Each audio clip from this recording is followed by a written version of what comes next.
میں نے ایک حدیث مبارکہ آپ کے سامنے رکھی ہے. جناب رسول اللہ صلی اللہ علیہ وسلم نے فرمایا کہ میرے اہل بیت کی مثال کشتی نوح کی سی ہے. جو اس کشتی میں سوار ہو جائے گا فلاح پا جائے گا. اور ایک حدیث مبارکہ میں حضور صلی اللہ علیہ وسلم نے ارشاد فرمایا اصحابی کالنجوم فبأیہم اقتدیتم اہتدیتم. میرے صحابہ رضوان اللہ تعالی علیہم اجمعین کی مثال آسمان کے ستاروں کی مانند ہے. تم جس کی پیروی کرو گے تم فلاح پا جاؤ گے. اب ہم خشکی کے رہنے والے ہیں. کشتی ایک پانی کا ایک سواری ہے اور ستارے وہ آسمانوں پہ چمکتے ہیں. ہم خشکی پہ رہتے ہیں. حضور صلی اللہ علیہ وسلم نے اہل بیت کو کشتی نوح سے تعبیر فرمایا اور صحابہ اکرام رضوان اللہ تعالی علیہم اجمعین کو آسمان کے ستاروں سے تعبیر فرمایا. ہمارا ستاروں سے کوئی تعلق نہیں. ہمیں ستاروں کی اتنی ضرورت نہیں پڑتی. ہمیں کشتی کی اتنی ضرورت نہیں پڑتی اس لیے کہ ہم خشکی جو تری پہ جائے گا جو سمندر میں اترے گا اس کو کشتی کی ضرورت پڑے گی. اب جناب رسول اللہ صلی اللہ علیہ وسلم کے اس فرمان کا کیا مقصد ہے؟ جناب رسول اللہ صلی اللہ علیہ وسلم فرماتے ہیں میرے صحابہ ستاروں کی مانند ہیں. فرمایا کہ میں نبوت کا سورج ہوں. میں نبوت کا سورج ہوں اور صحابہ ستاروں کی مانند ہیں. جب سورج موجود ہوتا ہے ستارے موجود ہوتے ہیں لیکن نظر نہیں آتے. فرمایا رسول اللہ صلی اللہ علیہ وسلم نے میرے صحابہ ستاروں کی مانند ہیں. میرے صحابہ ستارے ہیں. میں نبوت کا سورج ہوں. میرے ہوتے ہوئے تمہیں صدیق کی قدر معلوم نہیں ہوگی. میرے ہوتے ہوئے تمہیں فاروق اعظم رضی اللہ تعالی عنہ کی اہمیت کا اندازہ نہیں ہوگا. میرے ہوتے ہوئے تمہیں عثمان بن عفان رضی اللہ تعالی عنہ کی اہمیت کا اندازہ نہیں ہو سکتا. میرے ہوتے ہوئے تمہیں حیدر کرار رضی اللہ عنہ کی اہمیت کا اندازہ تم نہیں لگا سکتے. میں نبوت کا سورج موجود ہوں اور میرے ہوتے ہوئے کسی ستارے کی تمہیں ضرورت نہیں پڑ سکتی. تمہیں ضرورت اس وقت پڑے گی جب یہ نبوت کا سورج غروب ہو جائے گا. یہ جب قبر کی پتال میں اتر جائے گا پھر تمہیں پتہ چلے گا کہ یہ صداقت کے ستارے کی کیا اہمیت ہے. یہ عدالت کے ستارے کی کیا اہمیت ہے. یہ حیا اور غنا کے ستارے کی کیا اہمیت ہے. یہ حیدر کرار قضا اور شجاعت کے ستارے کی کیا اہمیت ہے. یہ حسن و حسین محبت کے ان ستاروں کی کیا اہمیت ہے. میں موجود ہوں. میرے ہوتے ہوئے تمہیں ان ستاروں کی قدر ان کی منزلت ان کی اہمیت کا اندازہ نہیں ہے. جب میں موجود نہیں ہوں گا پھر تمہیں پتہ چلے گا. اور فرمایا ایک بہت بڑے عالم گزرے ہیں مولانا عبدالستار توسوی صاحب رحمت اللہ تعالی علیہ. وہ اکثر اپنے بیانات میں فرمایا کرتے تھے او لوگو بے حیائی کا سیلاب آ گیا ہے.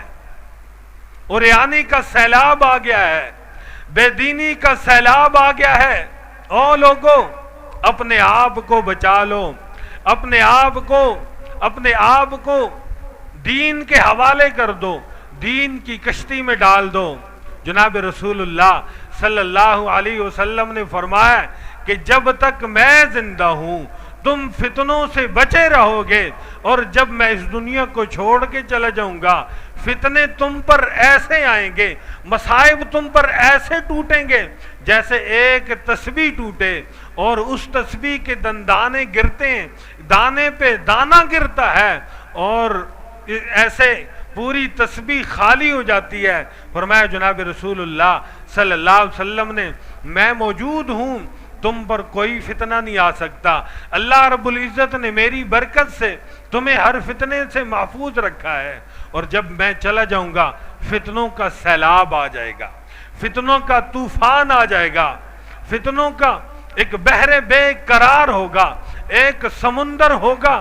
تم اس سمندر کے اندر موجود ہوگے. تم ہدایت کی تلاش کرو گے۔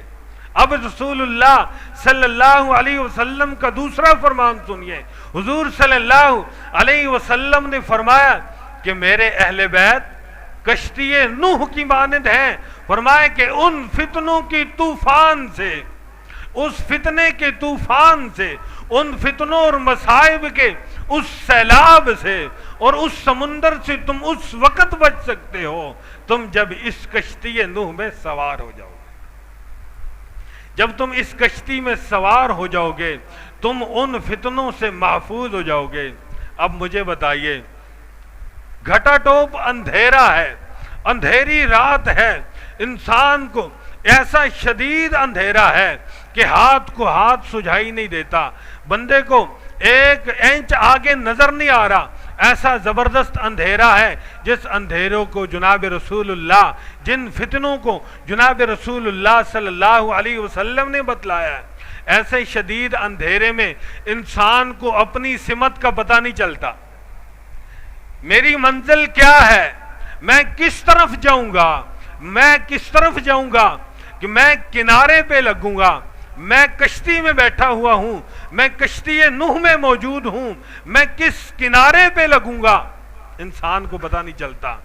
اب رسول اللہ صلی اللہ علیہ وسلم کا دوسرا فرمان سنیے، اصحابی کالنجوم فبأیہم اقتدیتم اہتدیتم۔ فرمایا کہ ایسے گھٹا ٹوپ اندھیرے میں، ایسی اندھیری رات میں جس میں طوفان اپنے جوبن پہ ہو، ایسا شدید اندھیرا کہ انسان گھبراہٹ سے انسان کا برا حال ہے، انسان ایک کشتی کے اندر بھی موجود ہے، انسان کو رہبری چاہیے، انسان کو کنارہ چاہیے، انسان کو منزل چاہیے، تو منزل کہاں سے ملے گی؟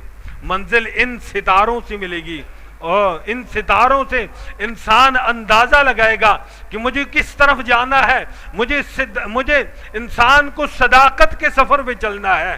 صدیق اکبر کا ستارہ چمک رہا ہے، انسان کو انصاف چاہیے، فاروق اعظم رضی اللہ تعالی عنہ کا ستارہ چمک رہا ہے، انسانوں کو حیا اور پاک دامنی چاہیے، حضرت عثمان بن عفان رضی اللہ تعالی عنہ کا ستارہ چمک رہا ہے، انصاف کو قضا اور شجاعت چاہیے، حضرت حیدر کرار رضی اللہ تعالی عنہ کا ستارہ چمک رہا ہے، انسان کو محبتیں بانٹنی ہے، حسنین کریمین کا ستارہ چمک رہا ہے۔ اب ہمیں یہ بات سمجھ آئی رسول اللہ صلی اللہ علیہ وسلم کے ان دو فرامین کا انسانوں کے ساتھ کتنا گہرا تعلق ہے کہ میرے اہل بیت کشتی نوح کی مانند ہیں، جو اس کشتی پہ سوار ہوگا وہی فلاح پائے گا، اور اس کشتی پہ سوار ہونے کے بعد جو ہدایت ان ستاروں سے، ان صحابہ سے لے گا وہی فلاح پائے گا۔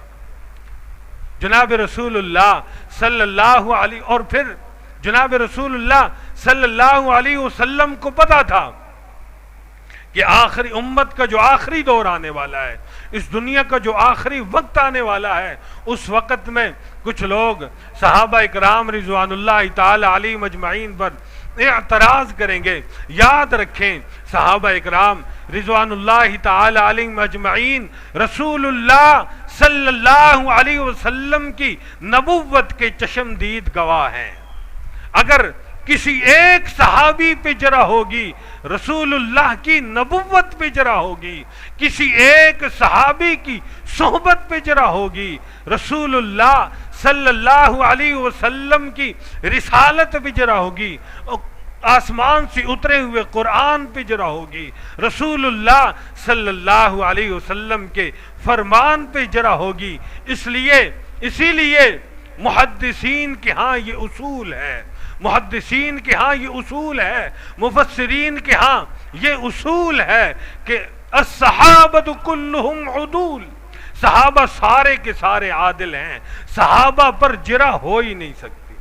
الصحابۃ کلہم عدول، رسول اللہ صلی اللہ علیہ وسلم کسی ایک صحابی پر، حضرت صدیق اکبر سے لے کر حضرت بلال حبشی تک، طفیل بن عمر دوسی، رسول اللہ صلی اللہ علیہ وسلم کا اس دنیا سے جانے والا آخری صحابی حضرت طفیل بن عمر دوسی تک، کوئی ایک صحابی ایسا حضور کا موجود نہیں ہے جس پر اجرا ہو سکے کہ ان کی رضا کا اعلان قرآن نے فرمایا ہے، اللہ رب العزت نے فرمایا ہے، اور پھر رسول اللہ صلی اللہ علیہ وسلم نے احادیث مبارکہ کے اندر امت کو متنبہ فرمایا، اللہ فی اصحابی لا تتخذوہم من بعدی غرضا، فرمایا ارے میری امت کے لوگوں، میرے صحابہ کے معاملے میں اللہ سے ڈرتے رہنا، لا تتخذوہم من بعدی غرضا، میرے بعد ان صحابہ اکرام